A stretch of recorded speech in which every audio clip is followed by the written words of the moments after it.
Halo, Sobat Sopter semuanya. Semoga kita semua dalam keadaan sehat jasmani dan rohani, tidak kekurangan satu apapun. Oke, seperti biasa, sebelum dilanjut ceritanya, bantu Mimin dulu untuk tekan tombol like-nya. Terima kasih sesudah dan sebelumnya. Oke, kita lanjutkan saja ceritanya. Yus. Bab 2801 sampai bab 2805. Melihat sikap Wu Feilong, dia berniat menantang otoritas Ye Chong. Ye Chong merasa geli, sepertinya Wu Feilong benar-benar tidak peduli dengan wanita, dan dia berani berbicara dengan Ye Chong seperti ini. Apakah kamu punya pendapat? Tanya Ye Chong sambil mengangkat alisnya.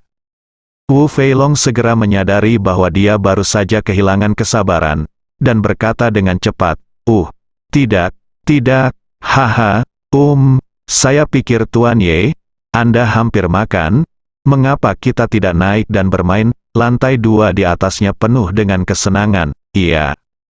Lantai 2 adalah area hiburan, masuk akal jika dikatakan menyenangkan. Namun, lantai 3 penuh dengan kamar tamu, apa asyiknya? Kamu Chong tidak mengerti. Sepertinya kamu cukup familiar dengan tempat ini, kata harimau berbintik. Hehe, ya.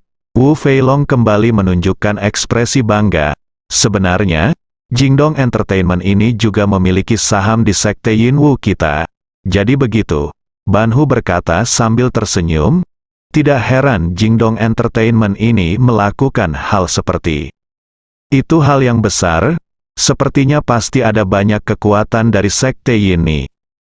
Namun, saat bersenang-senang, harimau berbintik pertama kali menjadi tertarik dan berkata, semuanya, ayo naik dan lihat sekarang, Lin Long mengingatkan.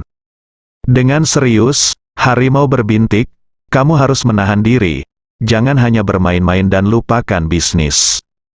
Zhang Nu terkekeh, bagaimana mungkin? Menurut Anda saya ini siapa? Bagaimana saya bisa melupakan bisnis?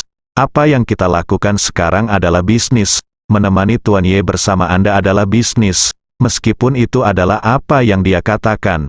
Tapi, kenapa sepertinya harimau berbintik menemani Ye Chong, dan dia ingin bersenang-senang?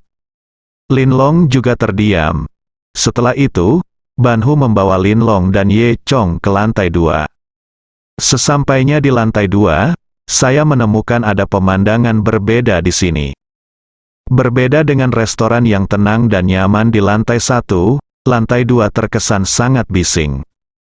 Begitu dia menaiki tangga, wajah harimau berbintik dipenuhi dengan kegembiraan. Di lantai 2 jika dilihat-lihat banyak sekali fasilitas hiburan, banyak orang yang bermain di dalamnya, dan suaranya sangat keras. Yang paling mencolok adalah kolam bebatuan di tengah seluruh lantai 2. Ada juga air yang mengalir keluar dari bebatuan, seperti air terjun di gunung. Suara air mengalir sangat keras, seperti suara derasnya Qian Liudong. Untuk bisa membangun kolam bebatuan ini di kapal pesiar adalah proyek yang sangat besar. Kolam ini adalah kolam harapan, terlihat banyak orang yang melemparkan koin emas ke dalamnya, seolah-olah memohon kepada dewa tak kasat mata untuk memberkati mereka agar mendapatkan hasil yang baik di sini malam ini. Setelah itu, semua orang masuk ke kota hiburan besar ini. Pertama-tama, setelah menaiki tangga di lantai 2, yang terlihat adalah deretan mesin arcade game, mesin cakar, di depannya banyak anak-anak yang bermain. Lalu terdapat beberapa fasilitas hiburan dalam ruangan seperti dart, mesin tembak, panahan, senapan angin, tenis meja dan fasilitas hiburan lainnya. Melihat lebih jauh ke belakang, Anda dapat melihat deretan meja permainan yang paling banyak orangnya. Di seluruh lantai 2 terdapat keistimewaan lain yang tidak terdapat di tempat lain, yaitu di samping setiap fasilitas bermain, atau di samping setiap mesin proyek, terdapat seorang wanita muda dan cantik yang mengenakan pakaian bergaya. Tidak peduli acara apa yang Anda mainkan, akan ada wanita cantik di sana yang akan menyemangati Anda.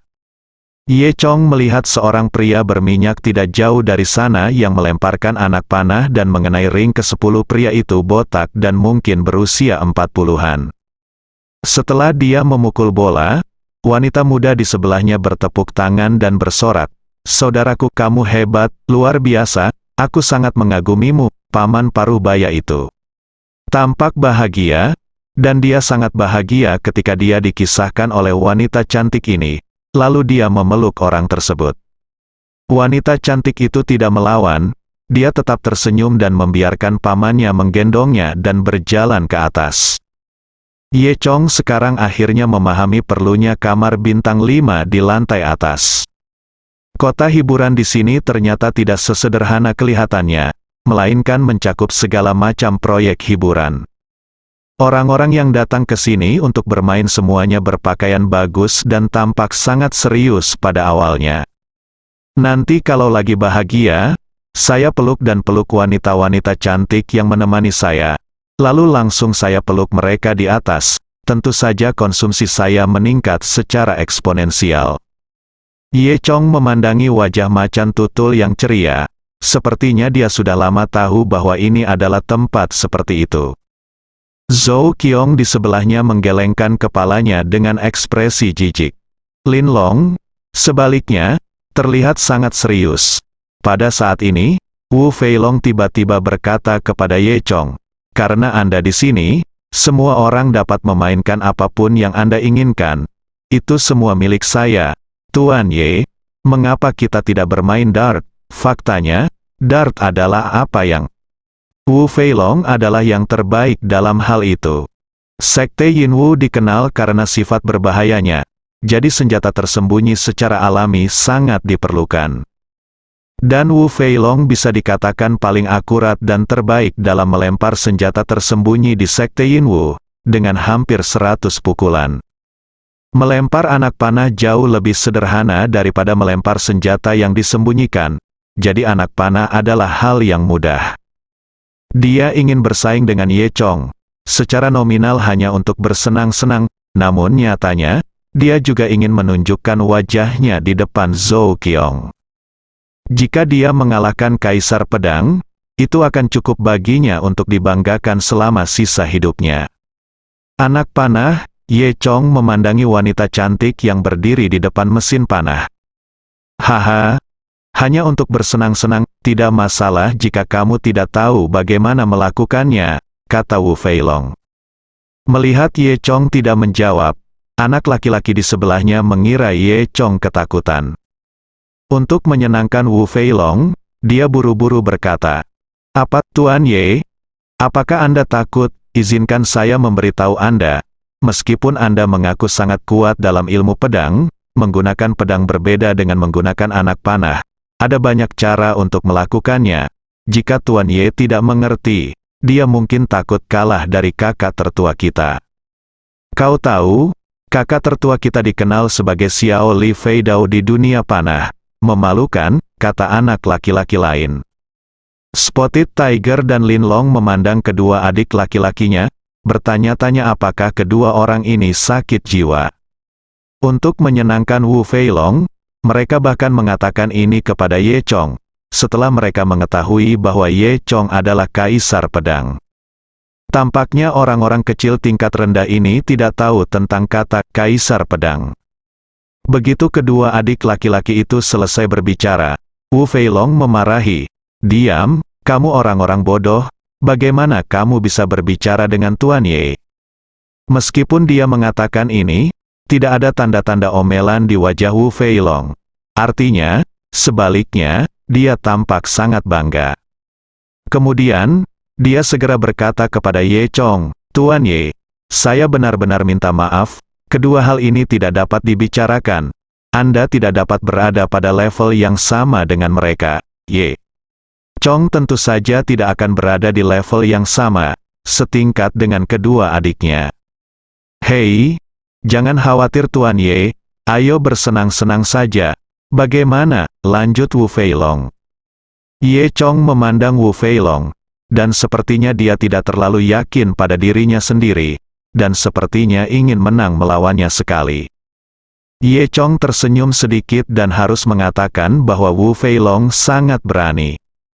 Sebelum Ye Chong dapat berbicara, seorang adik laki-laki di sebelahnya berkata, Apa, Tuan Ye?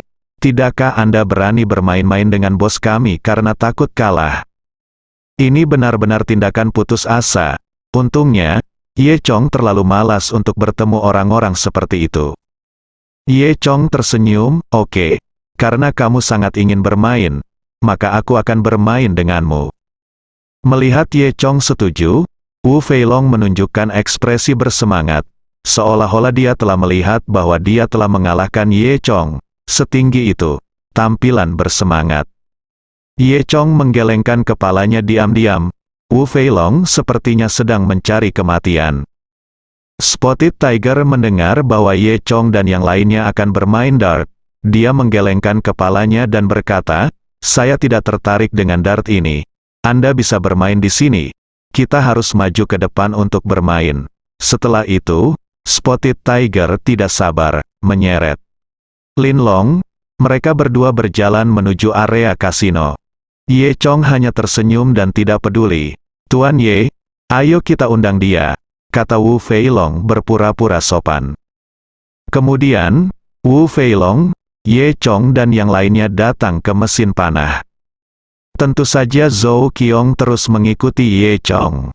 Kebetulan ada 2 mesin panah gratis. Di sebelah mesin panah, ada wanita cantik dan bergaya. Wu Feilong berdiri di posisinya, dan seorang wanita muda cantik mengenakan pakaian bergaya datang membawa piring. Di dalam piring itu ada 5 anak panah baru. Si cantik tersenyum manis pada Wu Feilong dan berkata dengan lembut, pria tampan, tolong. Wanita cantik di sini jelas terlatih. Dengan adanya wanita cantik, meskipun Anda tidak tahu cara bermain, Anda tetap ingin bermain lebih banyak. Wu Feilong mengambil anak panah dari piring dan diam-diam menunjukkan senyuman halus dan cabul kepada wanita cantik yang memegang piring. Wanita itu segera menundukkan kepalanya dan tersenyum, terlihat sangat malu.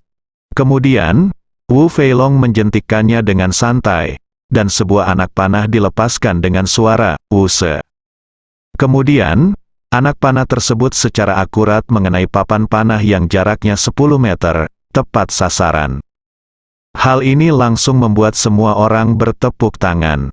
Luar biasa, pria tampan itu luar biasa, saudaraku. Tahukah kamu betapa kuatnya dirimu? Wanita cantik yang memegang piring itu melompat dengan semangat, seolah-olah dia lebih bahagia daripada jika dia mencapai target. Ini juga sangat memuaskan kesombongan pemain. Saya harus mengatakan, gerakan ini masih sangat ampuh. Haha, Wu Feilong diam-diam melirik Ye Chong, merasa cukup bangga. Ye Chong tidak mengatakan apa-apa, dia hanya berdiri di sana, diam-diam menonton penampilan Wu Feilong. Segera setelah itu, Wu Feilong melemparkan anak panah kedua, ketiga, dan keempat sesuka hati. Seluruh rangkaian gerakannya mulus dan mulus, seperti aksi juggling, yang mempesona. Bahkan banyak pemain lain di sekitarnya berhenti, melihat penampilan Wu Feilong, dan memujinya. Ini hanyalah teknik panah artistik, Wu Feilong tidak menyombongkan diri, keterampilan panahnya memang bagus. Hasil akhirnya adalah dari 5 anak panah, 4 tepat sasaran. Semuanya berbentuk lingkaran kecil, ditekan di tengah garis antara 9 dan 10 cincin, totalnya 9 poin. Namun dengan jarak 10 meter, hasil seperti itu bisa dikatakan sangat mengesankan. Wu Feilong sangat bangga dan berkata kepada Ye Chong, "Haha, Tuan Ye, maaf, level saya terbatas dan saya membuat Anda tertawa." Saat dia mengatakan itu, Wu Feilong memandang Zhou Qiong di sebelahnya. Zhou Qiong jelas tidak tertarik dengan permainan dart semacam ini. Meskipun Wu Feilong memiliki prestasi luar biasa, Zhou Qiong tidak peduli sama sekali. Ye Chong juga tidak menjawab Wu Feilong. Pada saat ini, di samping Ye Chong, ada juga seorang wanita muda dengan pakaian indah dan kulit halus, memegang piring panah dengan 5 anak panah berekor hijau di atasnya. Ye Chong mengambil anak panah itu dan melihatnya dengan cermat sejenak. Memang benar dia belum pernah bermain dart, tapi seberapa sulitkah hal ini? prinsipnya harus serupa dengan memanaskan batu atau semacamnya. Pikir Ye Chong. Melihat Ye Chong tidak bergerak, Wu Feilong mengira Ye Chong ketakutan. Wu Feilong tersenyum dan berkata, "Tuan Ye, kami semua tahu bahwa keahlian Anda adalah pedang. Sebenarnya ada perbedaan besar antara panah dan pedang. Jika Anda tidak mahir, itu normal," kata-kata Wu Feilong. Itu sepertinya dia sedang mencari langkah untuk Ye Chong, tapi nyatanya, dia hanya memamerkan dirinya sendiri. "Ye Chong, sayang sekali jika kamu kalah dari dia," Zhou Qiong berkata dengan lembut. Meskipun Zhou Qiong tidak puas dengan Wu Feilong, harus dikatakan bahwa anak panah Wu Feilong masih sangat akurat. 5 anak panah pada dasarnya adalah 10 cincin. Zhou Qiong benar-benar ingin memberitahu Ye Chong teknik melempar senjata terbang yang tersembunyi.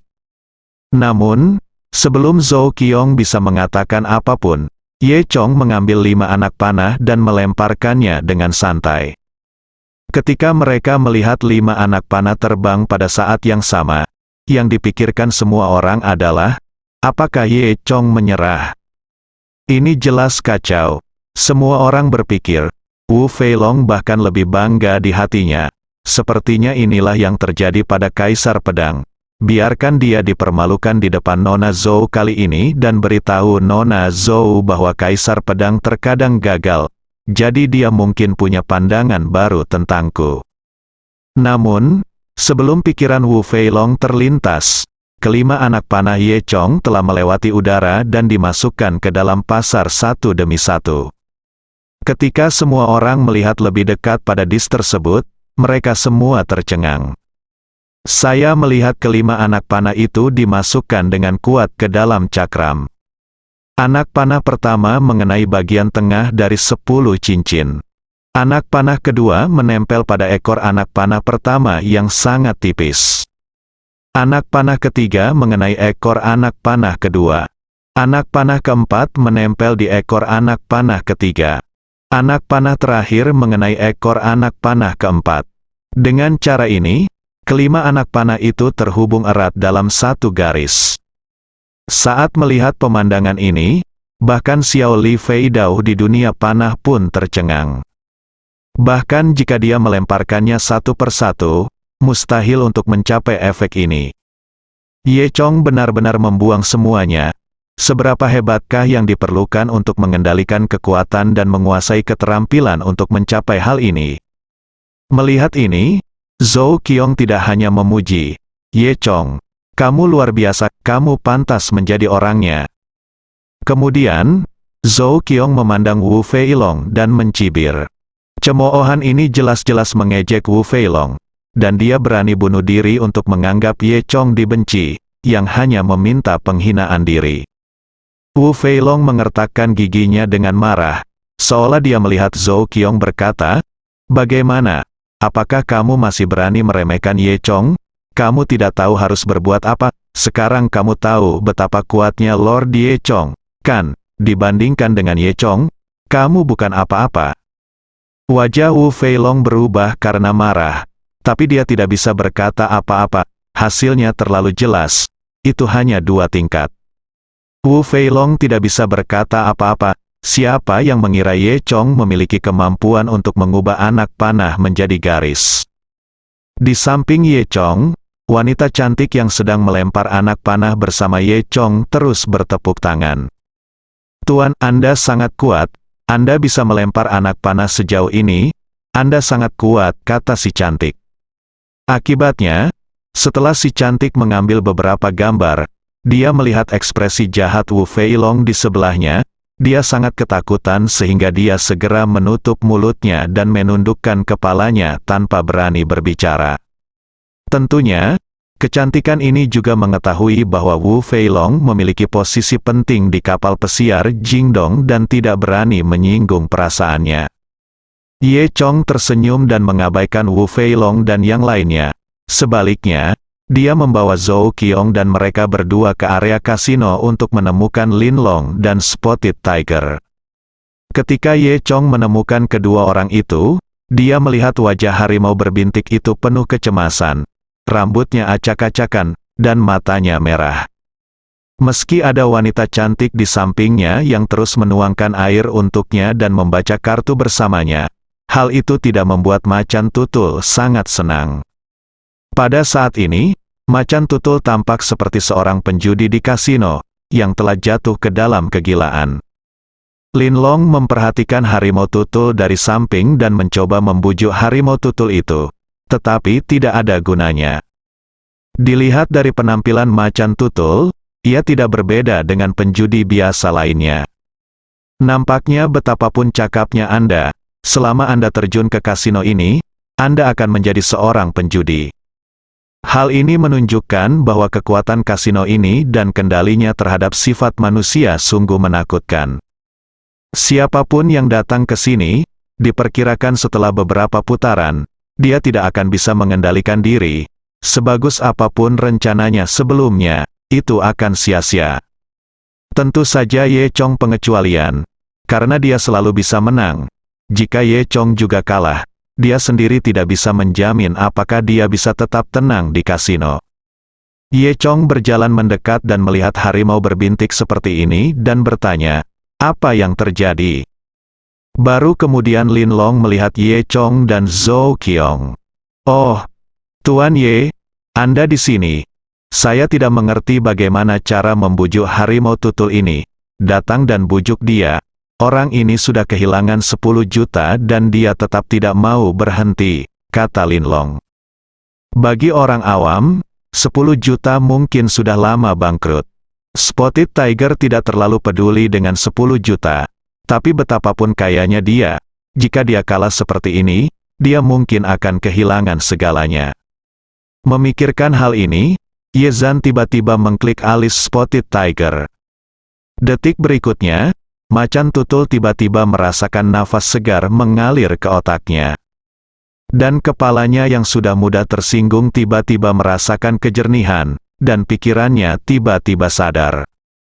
Macan Tutul tertegun sejenak, lalu dia menyadari apa yang telah dilakukannya. Bahkan dia merasa takut seseorang sekuat dirinya akan jatuh ke dalamnya. Setelah itu, Spotted Tiger berkata kepada Ye Chong, terima kasih, Tuan Ye, kalau tidak, saya akan sengsara hari ini. Melihat Spotted Tiger bangun, Linlong juga menghela nafas lega.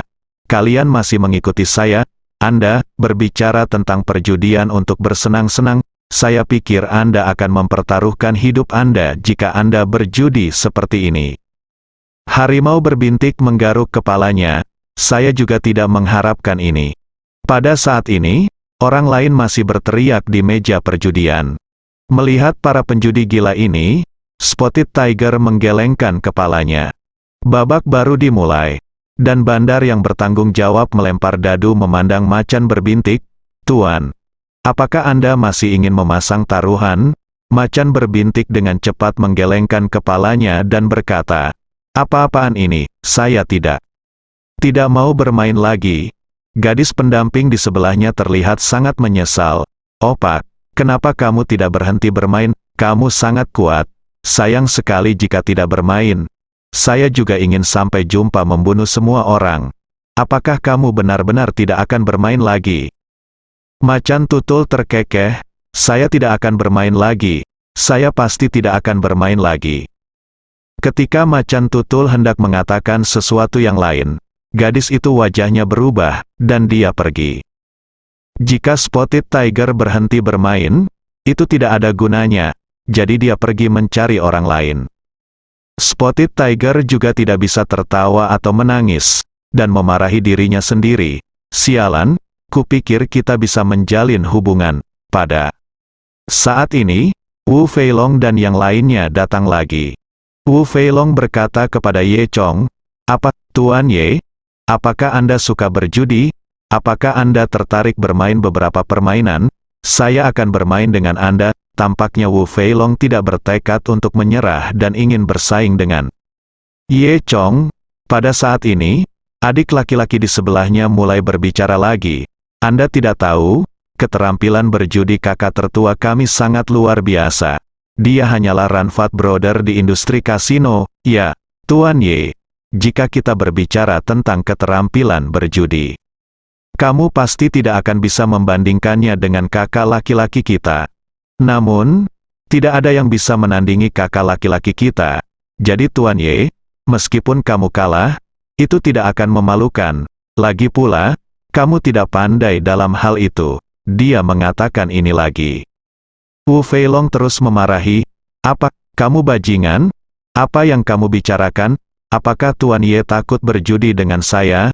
Saya pikir kamu benar-benar mencari kematian, seperti sebelumnya. Wu Feilong berpura-pura lagi.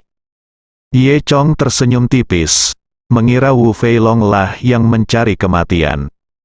Dia mengangkat bahu dan berkata, "Oke, Wu Feilong, karena kamu ingin bertaruh, aku akan bertaruh denganmu beberapa kali." Zhou Qiong segera menghentikan Ye Chong. "Ye Chong, jangan, sulit untuk membicarakan banyak hal di meja judi. Anda juga melihat penampilan Tuan Harimau berbintik tadi. Saya pikir lebih baik tidak bermain-main dengan ini." Ye Chong tersenyum dan berkata, "Jangan khawatir, saya baik-baik saja." Tentu saja Zhou Qiong tidak percaya. Semua orang harus berhati-hati sebelum bertaruh. Semua akan berkata seperti ini. Sebelum Zhou Qiong dapat mengatakan apapun, Wu Feilong di sebelahnya melanjutkan, "Haha, jika Anda ingin bertaruh, itu tidak akan terjadi akan menyenangkan jika Anda tidak mempertaruhkan sesuatu. Bagaimana, Tuan Ye? Haruskah kita bertaruh pada beberapa kemenangan?" "Oke, kemenangan apa yang Anda inginkan?" tanya Ye Chong. Wu Feilong berpura-pura berpikir, lalu berkata, "Baiklah, Tuan Ye, jika Anda kalah, tentu saja itu bukan salah Anda. Lagi pula, Anda tidak pandai dalam hal itu. Namun, jika Anda benar-benar kalah, maka..." "Lalu apa?" Ye Chong berkata. "Katakan saja," Wu Feilong melanjutkan, "Tuan Ye, mari kita bermain untuk bersenang-senang. Kami memiliki proyek menyenangkan di sini yang disebut 10 berturut-turut, di mana kami membandingkan diri kami sendiri dan membaca 10 dalam berturut-turut, tetapi aturannya adalah Anda memberitahu ukurannya terlebih dahulu. Lalu saya melempar dadu, dan saya tidak mendapat 1 juta. Bagaimana dengan itu? Mudah untuk mengatakannya," kata Ye Chong. 1 juta bukan lagi uang untuk orang setingkat dia. Wu Feilong melanjutkan, "Ada lotre besar di sini. Jika Anda memenangkan semua 10 pertandingan, maka itu akan menjadi lotre besar. Sebaliknya, jika Anda kalah dalam 10 pertandingan, maka lotre besar ini akan menjadi milik saya." Ye Chong mengangkat bahu. Mengatakan ya, "Jika saya menang," Wu Feilong terdiam. Lalu berkata sambil tersenyum, "Tuan Kaisar Pedang, karena Anda bisa disebut Kaisar Pedang, Anda pasti memiliki pedang di tubuh Anda, bukan? Jika saya memenangkan hadiah besar, Anda akan melakukannya. Bagaimana kalau memberiku pedang?" Mendengar ini, Harimau berbintik dan Lin Long tercengang. Mereka tidak menyangka Wu Feilong benar-benar berani memintanya. Apakah ini pedang yang ingin memenangkan Kaisar Pedang? Wu Feilong ini tidak bodoh. Dia tahu jika dia bisa mendapatkan pedang dari Kaisar Pedang, dia akan terkenal di dunia seni bela diri di masa depan. Ye Chong tidak marah tentang hal ini. Dia hanya tersenyum dan berkata, "Bagaimana jika Anda kalah? Jika saya menang, apa yang akan Anda gunakan untuk bertaruh dengan saya?" Wu Feilong berkata, "Tuan Ye, kami Kilu Yinwu de pintunya tidak meledak. Jika saya kalah, saya akan menyerahkan rahasia yang dirahasiakan dari Sekte Yinfu kita kepada Tuan Ye. Bagaimana dengan itu?" Sekte Yinfu juga merupakan sekte paling terkenal di Kilu. Sekte pertama, mereka rahasiapai buku secara alami adalah hal yang baik, dan banyak orang memimpikannya. Namun, Ye Chong benar-benar tidak tertarik dengan rahasia tingkat rendah seperti itu. Dia menggelengkan kepalanya, tidak tertarik. "Tuan Ye, apa yang Anda inginkan?" tanya Wu Feilong. "Aku menginginkan hidupmu," kata Ye Chong. Semua orang tercengang saat mendengar ini. Mereka tidak menyangka Ye Chong akan mengatakan ini. Wu Feilong juga ketakutan. dan kemudian dia menyadari bahwa Ye Chong adalah kaisar pedang, dia pasti tidak sopan melakukannya. Jika tidak, Ye Chong tidak akan mengatakan kata-kata kejam seperti itu. Namun, masalahnya telah sampai pada titik ini, dan Wu Feilong tidak percaya bahwa dia akan kalah dalam 10 pertandingan sama sekali. Jadi Wu Feilong mengertakkan gigi dan benar-benar setuju. Oke, jika Tuan Ye bisa mengalahkanku 10 kali berturut-turut, maka aku akan memberikan hidupku padamu. Untuk mendapatkan pedang kaisar pedang, risikonya sepadan, pikir Wu Feilong dalam hati. Ye Chong mengangguk. Oke. Wu Feilong tersenyum sedikit. Bagus sekali, ayo datang dan bersenang-senang. Ini bukan hanya permainan santai. Wu Feilong diam-diam memandang Zhou Qiong di sebelahnya. Maksudnya adalah memberitahu Zhou Qiong, lihat bagaimana saya menang kali ini. Semua orang di sekitarnya juga menjadi bersemangat. Belum pernah ada taruhan sebesar ini. Lin Long dan Spotu tidak menyangka Ye Chong akan memainkan peran sebesar itu dan menginginkan nyawa Wu Feilong. Mereka tidak mengerti mengapa Ye Chong melakukan ini. Tetapi mereka juga tahu bahwa Ye Chong punya alasannya sendiri untuk melakukan ini. Jadi tak satu pun dari mereka mengatakan apa-apa lagi dan keduanya berdiri di samping dan menonton. Selanjutnya secara resmi dimulai. Wu Feilong datang ke satu sisi meja permainan dan memarahi bandar di meja permainan, menyuruhnya mundur. Dealer itu tahu siapa Wu Feilong, jadi dia tidak berani menolak dan segera menyingkir. Wu Feilong mengambil cangkir itu dengan senyum bangga di wajahnya. Ye Chong berjalan ke seberang Wu Feilong saat ini. Orang-orang di sekitar pertama-tama bersorak, dan kemudian seluruh meja judi dikelilingi oleh orang-orang dari 3 tingkat di dalam dan 3 tingkat di luar. Gimana? Ayo beli periferalnya juga? Saya setuju. Kalau saya tawarkan 1 juta, mustahil. Ada orang yang mendapat hadiah besar. Aku akan memberimu 10 ribu. Tuan Wu memenangkan putaran pertama. Semua orang berkata satu demi satu. Faktanya, semua orang tahu bahwa permainan judi ini terutama menguji kemampuan melempar dadu. Karena ukurannya ditentukan terlebih dahulu baru kemudian dadu dikocok, maka tingkat kemenangan Wu Feilong lebih tinggi. Tuan Ye, apakah kita akan mulai? Wu Feilong berkata sambil tersenyum. Ye Chong hanya berkata dengan acuh tak acuh, besar. Lalu, Wu Feilong tersenyum dan mengambil cangkir warna dan mengocoknya dengan keras. Setelah diguncang beberapa saat, cangkir itu jatuh ke atas meja dengan keras. Wu Feilong terkekeh, Tuan Ye, keberuntunganmu tidak terlalu bagus, lihat saja. Saat dia mengatakan itu, Wu Feilong membuka cangkir dengan ekspresi bangga di wajahnya. Tapi ada 3, 5, dan 6 di dalamnya, yang sangat besar. Melihat rangkaian angka ini, Wu Feilong langsung tercengang. Bagaimana ini mungkin? Tidak mungkin. Wu Feilong sangat percaya diri dengan kemampuannya mengocok dadu. Dia bisa mengocok sebanyak yang dia mau. Yang baru diguncangnya itu 1, 2, 3, kecil, kenapa sekarang jadi besar? Wu Feilong tidak tahu bahwa Ye Chong diam-diam menggunakan energi aslinya untuk mengubah dadu. Dan kali ini, karena kebanyakan dari mereka adalah orang biasa, Ye Chong tidak sengaja menyembunyikan energi aslinya, jadi Lin Long, Spotted Tiger, dan Zhou Qiong semuanya melihatnya. Mereka bertiga semuanya ada di kelompok Ye Chong, jadi tentu saja mereka tidak akan mengatakan apa-apa. Sekarang mereka juga tahu kenapa Ye Chong tidak peduli lagi. Dengan kemampuan magis seperti itu, bagaimana Ye Chong bisa kalah? Harimau tutul itu sangat iri. Faktanya, meskipun harimau berbintik juga memiliki ki, dia tidak tahu cara menggunakan ki untuk mengontrol dadu melalui meja judi. Ini jelas merupakan pekerjaan yang sulit. Kontrol ki yang tepat tidak mungkin dilakukan tanpa pelatihan khusus. Jika Spotted Tiger tahu bagaimana melakukan ini, tentu saja dia tidak akan kalah sebelumnya.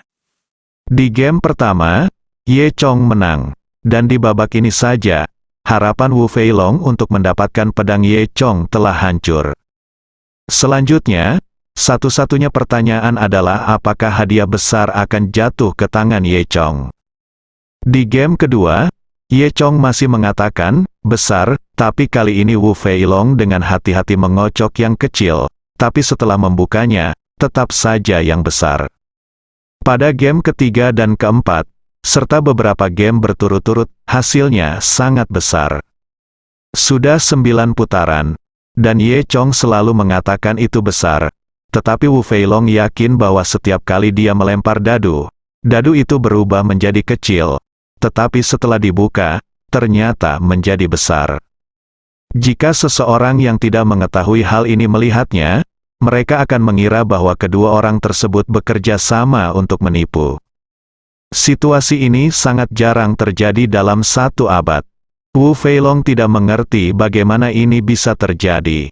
Dia sudah sangat berhati-hati, tapi dia tetap tidak bisa menghilangkannya. Wu Feilong berpikir ini benar-benar mustahil, tetapi hal yang mustahil telah terjadi. Sekarang ada pertandingan terakhir, dan Ye Chong telah memenangkan 9 pertandingan berturut-turut. Jika dia memenangkan 1 pertandingan lagi, itu akan menjadi 10 kemenangan berturut-turut. Wu Feilong bahkan tidak bisa membayangkan konsekuensinya. Jika Ye Chong benar-benar memenangkan 10 pertandingan, apakah itu akan mengorbankan nyawanya? Sekarang Wu Feilong mulai menyesalinya. Jika diberi kesempatan lagi, dia tidak akan pernah bisa bersaing dengan Ye Chong. Siapa yang mengira bahwa Raja Pedang hanya pandai menggunakan pedang, tetapi dia bukanlah Raja Judi, jadi bagaimana dia bisa begitu pandai berjudi? Wu Feilong tidak tahu bagaimana Ye Chong melakukan ini. Pada saat ini, alis Wu Feilong sangat ketakutan hingga mengeluarkan keringat, dan dia tidak berani mengocok cangkir warna di tangannya untuk waktu yang lama.